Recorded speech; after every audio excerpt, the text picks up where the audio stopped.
Married at First Sight. This is going to be very quick because I don't really have a whole lot to say except for what kind of happens with Lauren and Orion. So, full disclosure, I kind of passed out within the last 10 minutes of the episode, but hopefully I grabbed onto everything that was happening. So, the first thing that I want to touch on is, so this whole conversation about sex is off the table and all of this, it does get resolved. He does kind of say that it's more about them getting to know each other than, you know, his decision to do this was more about them knowing and getting to know each other than the actual issues at hand, which is the fact that she had sex 2 months before. The issue is, though, is if that it is true, your timing is impeccable because it comes across as you're lying or trying to cover it up when the real issue is something else.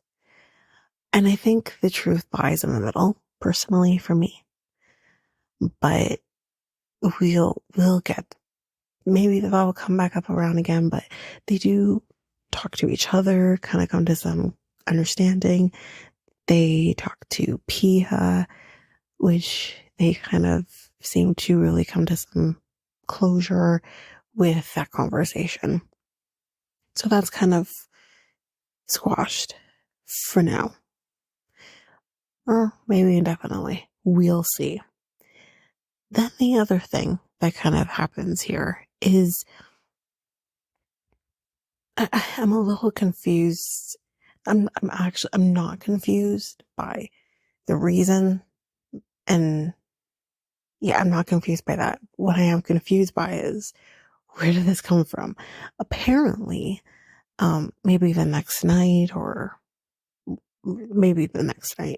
they had a long conversation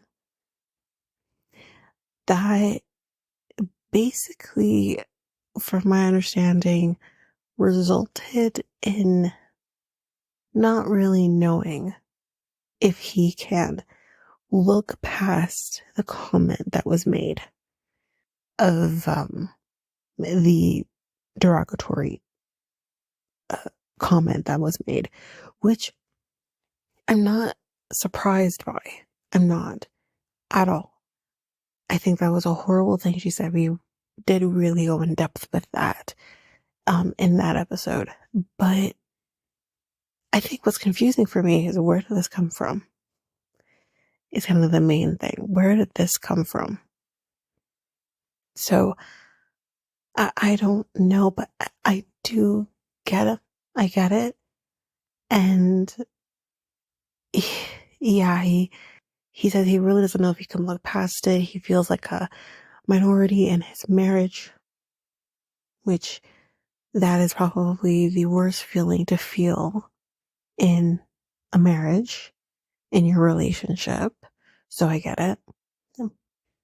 But yeah, it just kind of seemed to kind of come out of nowhere, or maybe so much is not really coming out of nowhere. It's just he's put it down deep where he doesn't have to think about it. You know what I mean? Like, I don't know. But now it's coming to the surface. So I don't know. But then we also then see Lauren is crying. Claire comes to talk to her, and she's kind of just going off on the fact that she doesn't know if this is going to work, if he's going to stay with her. She took her ring off, and it's just not going good. Oh man, it's sad because I think they really have potential. But if it weren't for that comment that was made, I don't know how they can come back from it. Personally, I don't know how I would be able to come back from it. If that something similar was said to me. And I don't feel like he should have to come back from it. As much as I understand, like, this is a marriage and take it seriously, would you end a relationship if you've been with this person for a while, or married to this person for a while? No, not not necessarily. But if you're in a relationship with someone for a certain amount of time, then this wouldn't happen. You wouldn't expect this would happen. The person you're with wouldn't allow this to happen. So I I I don't I don't see a problem with him wanting to jump ship because his wife shouldn't make him feel the way he's feeling. So yeah, I think they have a lot of issues. I think, and not to sound judgmental or judge her in any way, she can do whatever she wants to do when it comes to the sex aspect of things. But at the same time, I understand what he was saying. And I feel like that is such a gray area. And I don't know what the right thing would have been to do. I think I said that before too.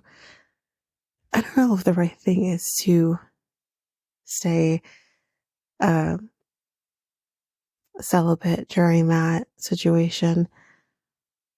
I don't know if that's the right and the right way to go. I don't know if he should just accept um that she had sex or whatever. Like I really truly don't know what the right thing is, or I don't know really if there is a right or wrong situation. I think it's the person's preference, really.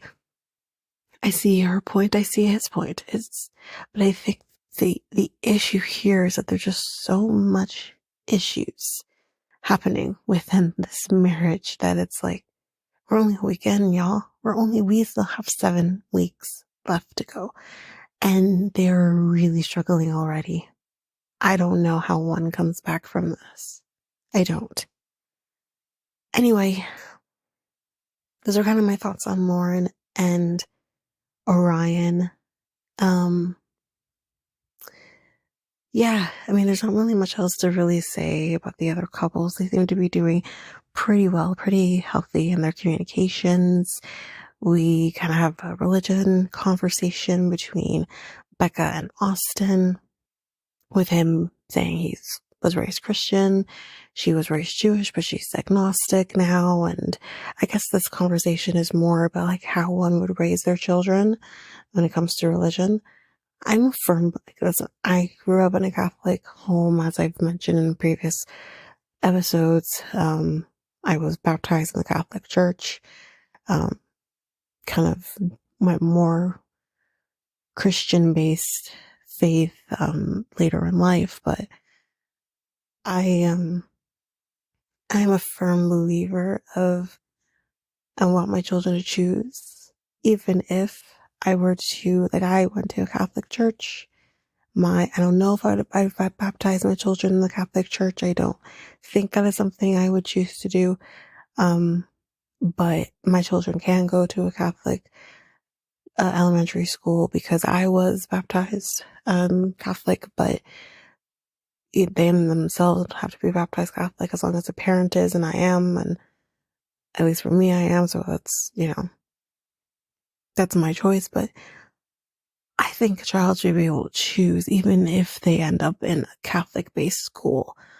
And that's how I always felt, that I could choose my own path when it comes to my religion and my faith.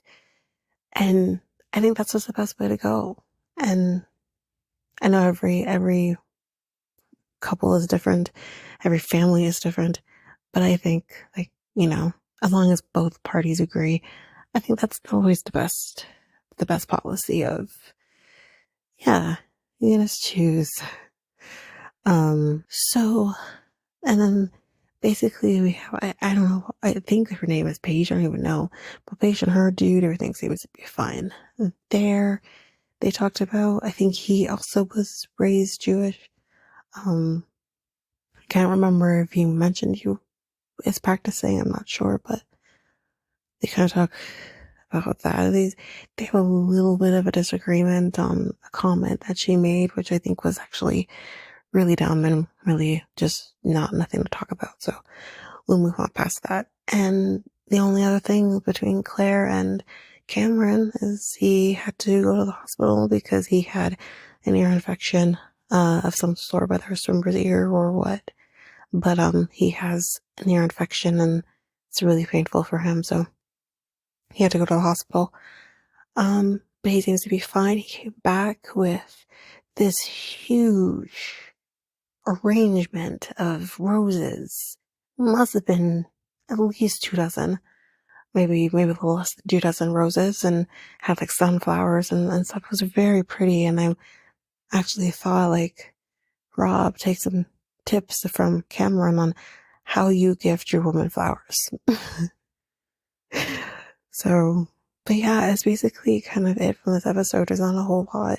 I think our main couple of discussion right now is Lauren and Orion, so we'll see. But we're probably going to be, unless that did happen and I fell asleep during this, but we're headed back to Denver. We're done in good old, we're in Cancun, correct? And that's it. It's night for the honeymoons, but that's it for this episode. Again, just as a reminder, there won't be a Married at First Sight episode after this one. We will kind of do a combination of thoughts on the episodes while we are on the recording break.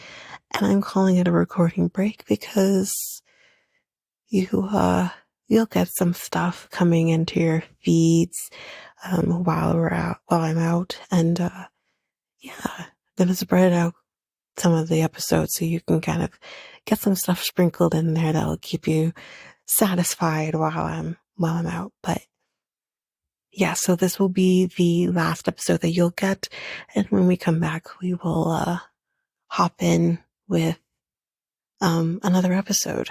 Or we an episode, I guess, kind of combined, like I mentioned. So, but that's it for Married at First Sight for this week. Again, if you want to get in contact with us, you can do so by going to Facebook at Reality Tea x2, Instagram and Threads at Reality Tea x2 podcast, X and Reddit at Reality Tea x2 pod. You can also email us at realitytea2 at hotmail.com. And don't forget, we have a website, which is at solo.to/realitytea2.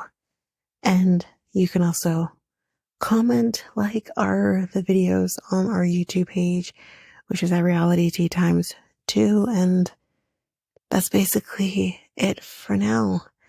And we will be back in your feeds with Married at First Sight in the beginning of the new year. But until then, guys, thanks so much. Bye.